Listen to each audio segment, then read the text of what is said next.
इसी धरा पर बहुत से ऐसे ऋषि मुनि हुए हैं जिन लोगों ने अपने तप के बल पर भगवान के दर्शन किए हैं और मोक्ष को प्राप्त हुए हैं।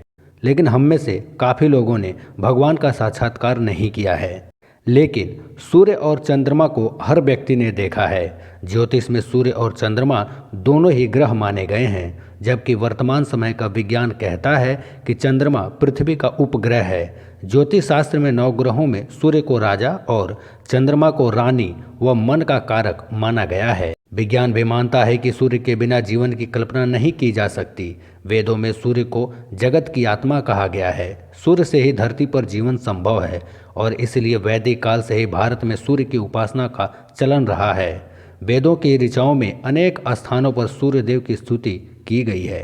सृष्टि के प्रारंभ में ब्रह्मा जी के मुख से ओम प्रकट हुआ था। वही सूर्य का प्रारंभिक सूक्ष्म स्वरूप था। इसके बाद भूर्भुवः तथा स्व शब्द उत्पन्न हुए। ये तीनों शब्द पिंड रूप में ओम में विलीन हुए तो सूर्य को स्थूल रूप मिला।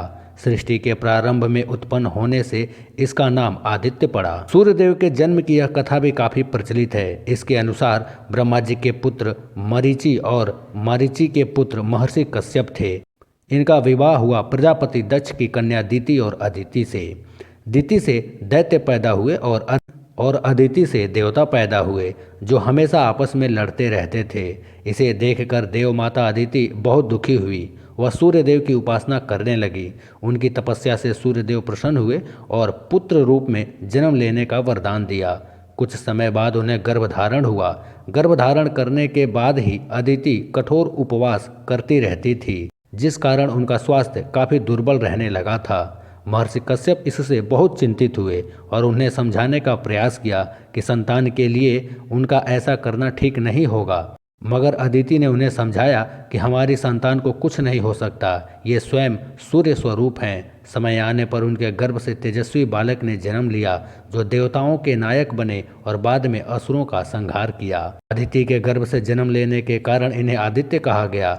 वहीं कुछ कथाओं में यह भी आता है कि अदिति ने सूर्यदेव के वरदान से हिरण्यमय अंड को जन्म दिया, जो कि तेज के कारण मार्तंड कहलाया। सूर्यदेव की विस्तृत कथा भविष्य, मत्स्य, पद्म, ब्रह्म, मार्कंडेय, सांब आदि पुराणों में मिलती है। प्रातःकाल सूर्योदय के समय सूर्यदेव की उपासना करने से सूर्यदेव प्रसन्न रहते हैं और जातक पर कृपा करते हैं। सूर्य ने माता की इच्छा पूर्ण करते हुए शत्रुओं का निर्दयता से दमन किया, इसलिए सूर्य को क्रूर ग्रह कहा गया, ना कि दुष्ट या पापी।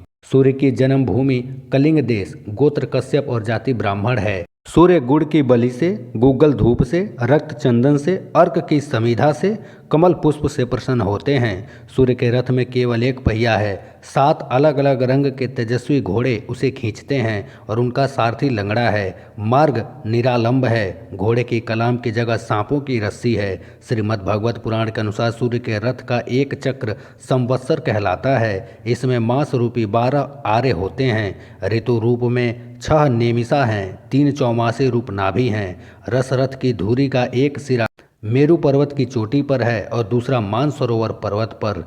इस रथ में अरुण नामक सारथी भगवान सूर्य की ओर रहता है। भगवान सूर्य की 2 पत्नियां हैं, संज्ञा और निशुभा।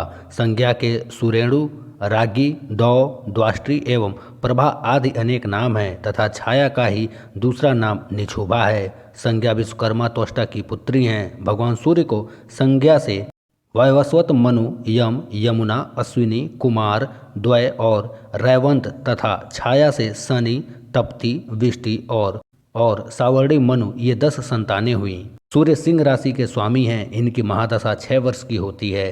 प्रिय रत्न माणिक्य है। सूर्य की प्रिय वस्तुएं सवसा, गाय, गुड़, तांबा, सोना एवं लाल वस्त्र आदि हैं। सूर्य की धातु सोना और तांबा है। सूर्य की जप संख्या 7000 है। इसका बीज मंत्र ओम ह्रैं ह्रीं ह्रौं सः सूर्याय नमः होता है। वहीं सामान्य मंत्र ओम घृणी सूर्याय नमः होता है। यदि सूर्य निर्बल हो तो नित्य सूर्य उपासना, सूर्य को अर्घ्य देने से, रविवार का व्रत करने से और सूर्य देव के नित्य दर्शन करने से सूर्य देवता प्रसन्न और बली होते हैं।